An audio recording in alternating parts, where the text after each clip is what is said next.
Hello my beautiful friends, my name is Alexandria and welcome to my channel. So today I am going to be sitting down and filming a monthly wrap-up. I do these every month towards the end / beginning of the next month, just going over all of the books that I read in the previous month. So I will be talking about the books that I read in the month of March. No, April, holy shit, where's the year going? So I'm going to be talking about all the books that I read in the month of April, and also talking about the books that I didn't end up reading in the month of April, which was quite a bit. So if you would like to see all of that stuff, then just keep on watching.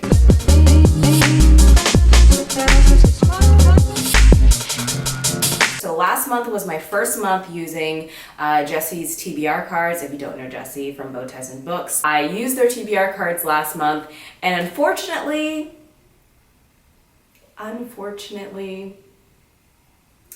I did not finish any of the prompts. Except one. I did actually finish one. So I think that was the prompt that was like the first letter of your name. Pick a book with the first letter of your name. And so I did finish Actor Age Eve Brown, which I'll talk about in a minute. But other than that, I did a lot of reading of other things. And I just ignored pretty much everything else that I had on my TBR. I read a lot of manga this month. If you didn't see my previous vlog where I talked about all of the manga and graphic novels that I was reading, you should definitely check it out. I will try to remember. I'm going to get better at leaving links and doing cards and stuff, just trying to come up with a system for myself. But yes, if you haven't seen that vlog video, I will put it somewhere around here. So I did talk about in my last month's wrap up that I had started but hadn't finished the Gilded ones by Namina Forna, and I ended up finishing it towards the beginning, I think honestly like the first couple days of April. I finished this and oh my god, it was so good. I gave this 5 out of 5 stars. So this is a YA fantasy, I believe, with this beautiful main character named Decca. She lives in a society where they are tested at a certain age as kind of a coming of age type of ceremony ritual. And basically they test to see whether their blood runs red or whether it runs gold. So if their blood runs red, then they're seen as pure and holy and ripe for the picking, basically.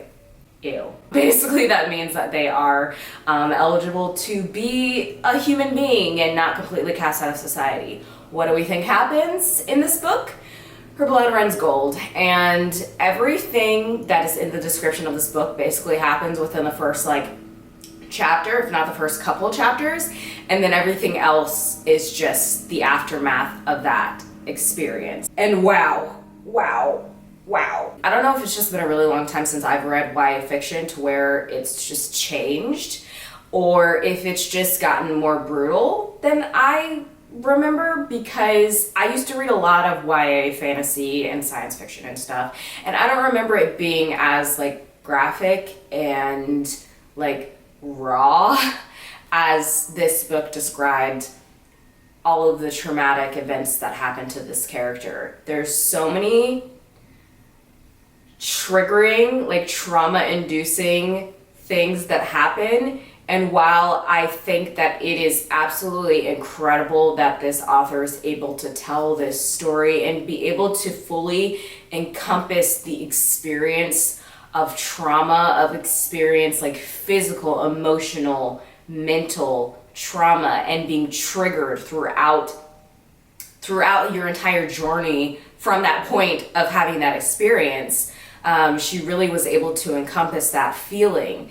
And I was triggered as fuck every time the main character was triggered as fuck. And there are those books that really just pull you in and you feel like you're there with that character. And I either cried or felt like crying so many times because of what she experienced in this book. And while I think that is an important piece, I also do want to just let people know to tread lightly, because I think it was Ashley from Bookish Realm that was one of the main people that really described this book in this way of just being you just need to be careful, be in the right headspace, because it is very triggering and very traumatic. And I think part of the reason why this was such a triggering topic that was happening for me was because it was happening to a Black body.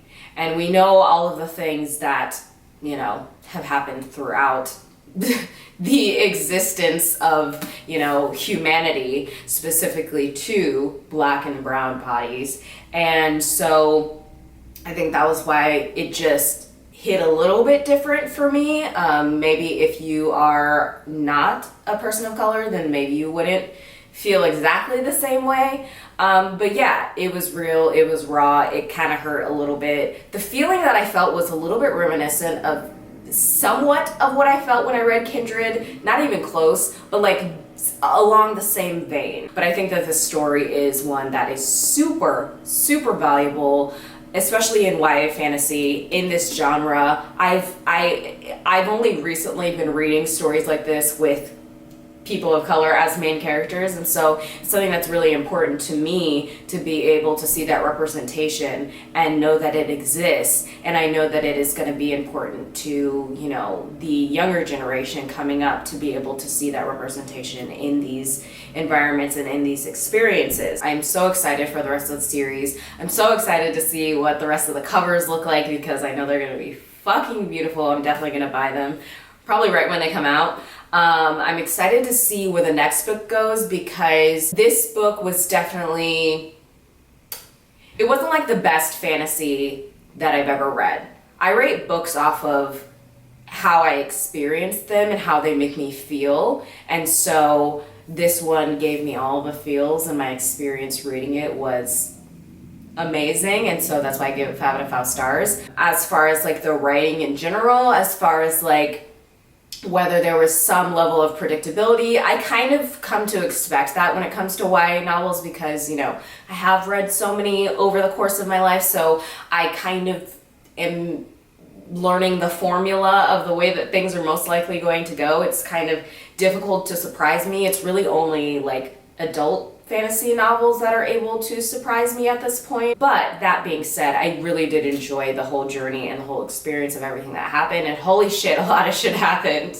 A lot of shit happened. And I feel like the main character was kind of at this point at the end of the book where all of these realizations happen, all of this unfolding happen, all of this like breakdown, all of this breakdown happen. And this like deterioration of like yourself, and of knowing, thinking that you know who you are as a person, thinking that you know the people around you, who they are, and this deterioration that happens.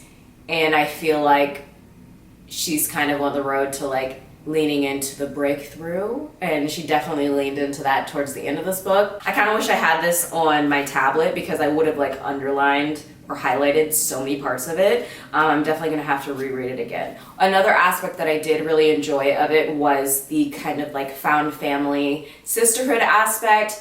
That just brought me so much joy inside, to be able to see those connections being made. One thing that I wasn't crazy about was like the love interest aspect. I saw that coming from a mile away, and I wasn't really happy about it. Honestly, I thought it should have been queer. But maybe I'm just that type of person who thinks that everything should be queer. But, you know, it's fine. I'm hoping that it doesn't become like a central, you know, topic of the book. But yeah, I also felt kind of like it was kind of like insta-lovey a little bit. It was kind of like, is this really necessary? Like, I get it. Okay, but like, do we have to? Really enjoyed it. Really related to this character in many ways. It was super triggering, but it was a beautiful experience that I would love to do all over again. So the next thing that I read in the month of April was the Promised Neverland manga series. I have talked about this in other videos, but I did watch the first episode of the Promised Neverland thinking that it was gonna be cute and feel good and like slice of life and make me happy, just about these like kids living in an orphanage and like living their best life and, you know, having fun adventures and shit. Maybe they get adopted and they're like happy, and, you know, maybe there's some, you know, conflict that happens and whoop-de-doo, but oh, wow, I was not expecting it to be what it was. This is definitely like a, I don't know, would I say it's a horror? Maybe like sci-fi horror-ish. Basically, like I said a minute ago, it's about these kids who live in an orphanage. They're very happy, very smart. They are made to take these tests every day, which basically like test their intelligence. Don't really know why they're having these tests taken. You'll find that out later. And periodically, of course, the kids, eventually some kids end up leaving and get adopted, and they're always super supportive and super happy. Of course, sad because their like family member is leaving, but overall it's a very good experience. They're raised by this woman that they call mom. They call mom, and they love her, and it's just like a beautiful, joyful time until it's not. They find out some things that are going on when children are adopted that are extremely sinister. Like, you think you might know what it is, but you don't. You don't know what it is. Some of the kids realize what's really going on, and then shit goes down. And I can't really say anything else because everything else will be spoilers. But overall, I thoroughly enjoyed this experience. I thoroughly enjoyed reading this. I did read this on the Shonen Jump app. And I couldn't stop. I stayed up all night reading it. I read it all day. I wasn't crazy about the last kind of like story arc that happened towards the end. It just started to get a little bit annoying because certain decisions were being made by children, but I couldn't really fault them for making those decisions because they were children. But it was just kind of frustrating because I was like, why just do this other thing and it would be fine. I liked, for the most part, where it ended. It is what it is. I'm probably going to continue with the anime series sometime in the future. I tried to kind of like read it at the same time as when I was watching it, but I was not a fan of that experience. If I had to suggest whether to read the manga first or watch the series, it just depends on what your preferred like content consumption style is. If you want to watch something or whether you would prefer reading something, I think I would suggest reading the manga first because there are certain details that I don't think are going to be in the series. Just certain things that are at the end of each like volume that are just like cute little things. I enjoyed it. It was a great experience. I wasn't really expecting to enjoy it so much because of the content matter, but I just really loved all the kids. It just like made my heart sing.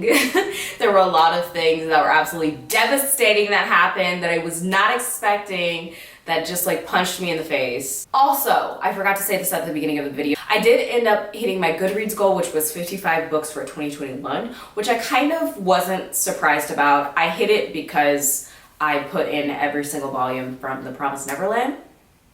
And so I'm not sure if that was technically cheating, but manga and graphic novels are still books, so it doesn't really matter.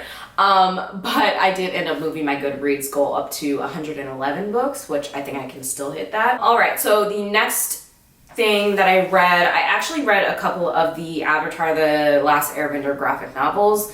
I've been reading those over the past few months.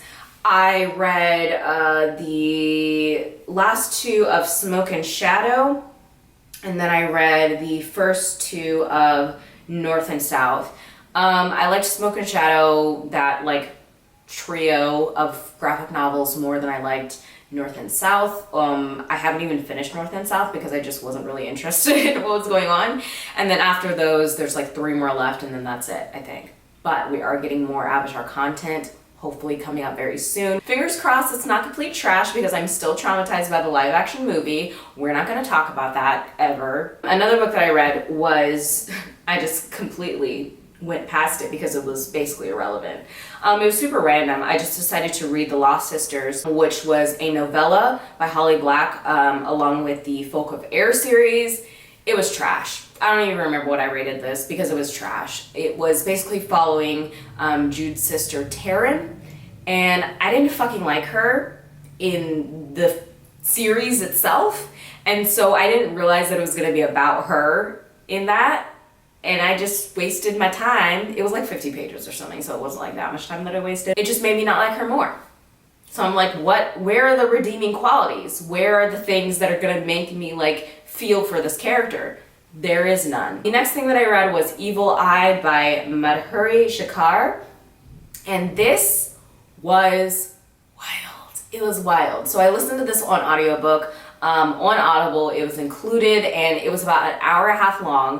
One thing that I really enjoyed about it was that it was a full cast, which I absolutely love. I grew up listening to like Little Women, like full cast audiobook type experiences, The Chronicles of Narnia. If you know anything about like Christian, you know, audio theater shit, Adventures in Odyssey, that's what I, you know, used to live for. I still listen to it sometimes, to be perfectly honest. But anyway, one thing that was really interesting was that it was told in the form of voicemails and phone calls, and the acting was just incredible, absolutely amazing. They need awards for that. Like I said, it was like an hour and a half long, basically with the conversation of a daughter who was living in the United States. I think she was living in like California or something, and her mother, who was living back in their home of India with her father. And basically her mother is very much pressuring her daughter to get married. She's at that age, and she's kind of in this place in her life where she's trying to figure out what she wants to do, and her mom is just like, what you need to do is get married and find a man, then your life will be figured out. So all of this it's just this kind of like mother-daughter conflict that's happening. She's putting her like on blind dates and stuff, and her daughter's like not having it. What happens is her daughter ends up meeting a man, and they end up hitting it off, and they're very, you know, in love and very happy. But the mother isn't crazy about it. For some reason, even though this is what she's always wanted, she feels like something is off. And so that's pretty much all that I'm going to say. The story is kind of predictable. I wasn't really surprised by what happened at the end, but the way that it was told, the way that the story was told, that's why I gave it, like, what did I give it, like 5 stars, 4.5 stars? I don't remember. My whole overall experience of listening to it is why I gave it such a high rating, because I just love the experience. It had me on my toes. I was listening to it while I was working, and I was like, holy shit, what is gonna happen? What is going on? And the fact that it was told in voicemails and phone calls just made the suspense even more so. And so, yes, I would highly suggest checking it out if you haven't already. So the next book that I read, or the next graphic novel that I read, was Heartstopper Volume 2 by Alice Oseman, and oh my god, it was so good. Brought me so much joy inside of my heart. Reading these graphic novels just like makes me feel like I'm young again. I know I'm not that old. I'm almost 30.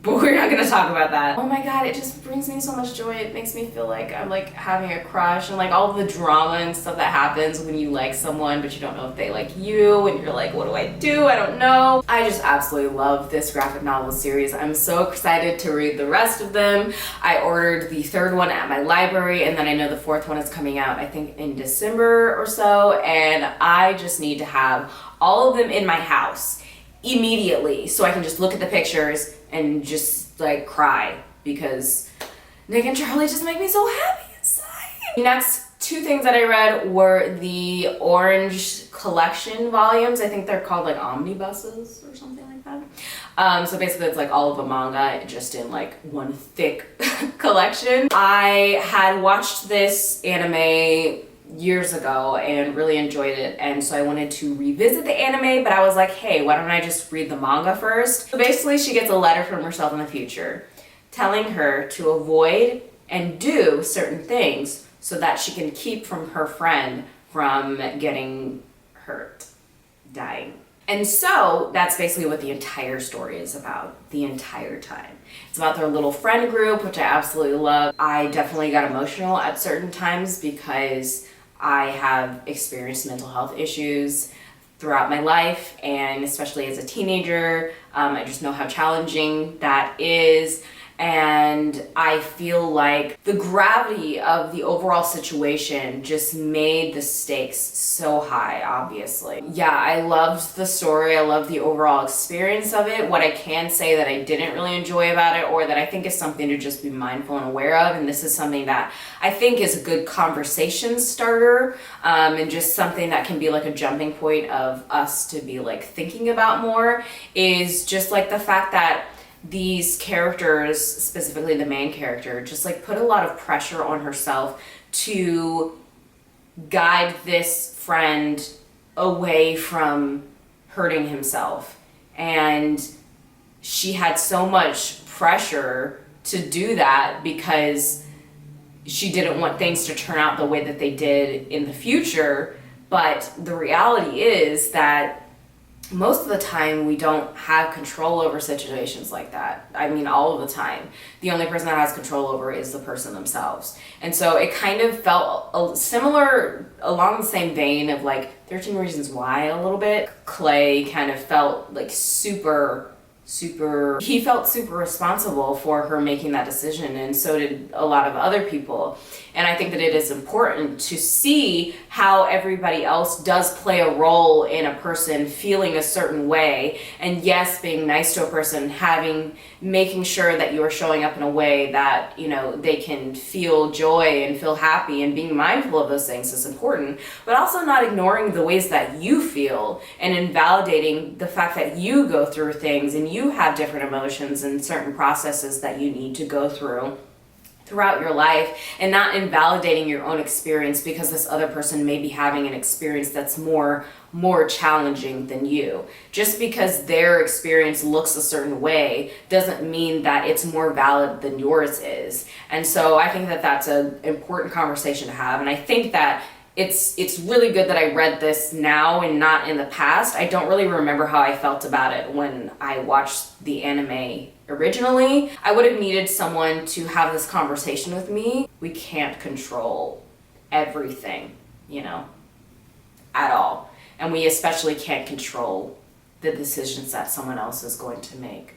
All that we can control is how we react to those things and how we interact with those people. And we can't be perfect all the time. And we can't put pressure on ourselves or like hate ourselves for not being perfect all the time, because that's just not realistic. We go through things, we have hormonal fluctuations and changes that happened all the time, and environmental things that are affecting us, and, you know, biological, generational trauma, and yeah, just all these things play a role in our overall experiences, and to expect that we can control someone else's too is just like, we can't. It's just, we can't.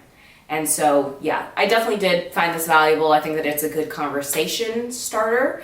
And the animation was great. I love the story. Like I said, I did love the friendship. But yeah, definitely something to think about. So the next graphic novel that I read was the Tea Dragon Society, and oh my gosh, this was the cutest thing that I read. And actually, I don't know if technically this is like a companion book. Oh, it literally says right here. It's a companion story to Eisner Award winner, the Tea Dragon Society. I have the Tea Dragon Festival, which I'm so excited to read. I told myself that I was like pre-reading these for my child so that we could eventually read them together, but I just ended up reading it for myself. If you love cottagecore, if you love cute, cozy things, if you love really beautiful animation with brown skin main characters, then you would absolutely love it. It just feels like springtime and happiness. It's about this main character that finds out about these creatures called tea dragons.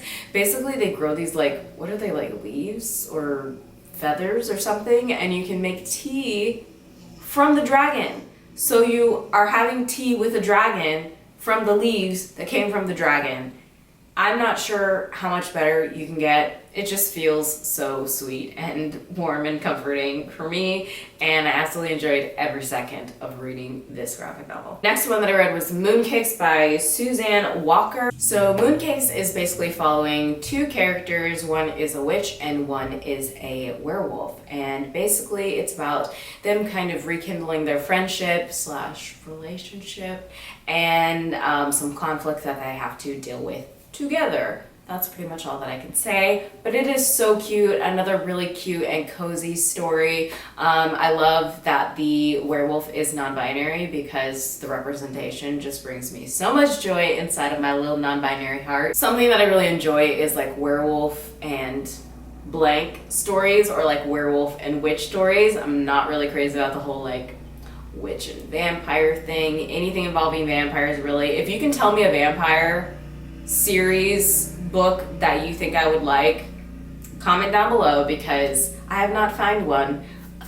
What was that accent? I have not found one yet that is to my standard. At one point, the non-binary character lets people know that they are now non-binary, and it's just such an easy transition to be like, oh, okay, let me change your pronouns to what you prefer them to be. And that just makes me so happy. It just felt so welcoming and accepting, and it just brought me so much joy inside. I think I've said that about like 50,000 times in this video, but it really did. That's pretty much what like all of these books did this month, and I really needed that. So the last book of the month, I ended the month on a really good note, and that was with reading Act Your Age, Eve Brown. I've been reading the Brown Sisters trilogy by Talia Hibbert since sometime last year. I read Get a Life, Chloe Brown, and loved it. Read Take a Hint, Dani Brown last month, and wow, absolutely loved it. It's by far my favorite in the series still. And I kind of went into Act Your Age, Eve Brown, not really knowing whether it would be up to the same standards of, the rest of the books, but I was pleasantly surprised. So this is following the youngest sister, Eve, and she is very she reminds me so much of like air sign energy. She just kind of wants to do her own thing and like move on from one thing to another, not really having a clear path or direction of what she wants to actually like focus on and stick with, and like she hasn't really found her thing. A huge part of that is because she's like afraid of failure, which I definitely relate to in my life. You get so focused on like being a perfectionist that you avoid doing things in general because you know that you can't do them perfectly. You don't want to fail because you don't want it to not be perfect, and then it's just this endless cycle of not doing things but wanting to do things but not wanting to fail, so you don't do the thing, and then your brain explodes. And her parents are basically fed up with this shit. They're like, look, you need to get your shit together. You need to figure out what you're doing with your life. Until then, you can't be here anymore. You're basically cut off. You need to get a job. And basically it just goes from there. She ends up getting a job at a B&B, a nice little cute bed and breakfast, which it made me so happy reading about it because I just pictured this like cute little cottage in like the English countryside, and I was like, I want to go there. I want to go there so bad. The owner of the B&B is someone who is like completely the opposite of her. He's very like focused on rules and having things perfectly, and they do actually have a lot of similarities because they're both very meticulous about things, but where she avoids things because she doesn't want to fail, he just continues to do things perfectly because that's just who he is as a person. Now going into this, I kind of had lower expectations because like I said, I didn't think that it would be able to surpass Take a Hint, Dani Brown and Zaf and his magical ass. And it didn't, to be honest, but it was still really good. I think if I had to rate them all in order, I would say Take a Hint, Dani Brown is my top. Act Your Age, Eve Brown, and then Chloe, Get a Life, Chloe Brown is probably my last favorite. Talia Hibbert just really knows how to speak to my soul, like directly to my soul when it comes to the steamy scenes, and like she describes things in ways that I'm like, how did you manage to describe that so abstractly, but so perfectly at the same time? I don't know. It makes sense in my brain. Not sure if it makes sense in anybody else's brain. I'm still trying to find some romance novels that are up to that standard. Haven't found anything yet. I feel like the way that Talia Hibbert addresses different, more like sensitive topics, I guess, and like forms of representation, she just does it really well. It's really interesting going along the journey, and of course very fun. I always get a little bit irritated whenever the conflict comes up towards the end of the book, but I always expect it because I'm like, things are going too well right now. Like something has to happen in the next I don't know how many pages because we're not done yet. And I'm always a little bit annoyed by the conflict because sometimes it feels a little bit out of character, but I feel like the explanation that Talia Hibbert gives to why this person makes this decision and why this conflict is happening, it always makes sense and always comes kind of full circle. And then, you have the, realization and the reconciliation that happens, and it's always really cute and sweet. So yeah, she's got the formula down. Yeah, that's pretty much it. That's all of the books that I ended up reading in the month of April. I am overall really happy with all of the books that I read. Some of the books that I didn't end up reading last month, like Cemetery Boys, The Stone Sky, My Mind. Some of those books I will be rolling over to the month of May, and I will be filming my May TBR coming up here soon, probably after I eat something. So yeah, I hope y'all enjoyed this video. Let me know all the books that you read last month and thoroughly enjoyed. Also let me know if you've read any of these and if you enjoyed them. I would love to hear that.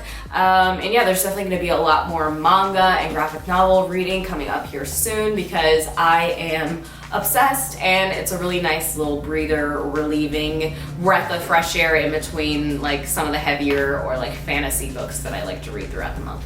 So, I'm lame. I am going to go ahead and end off this video. I hope you're doing well, I hope you're staying safe, and I hope you're finding joy in whatever way it is that you can. I love you.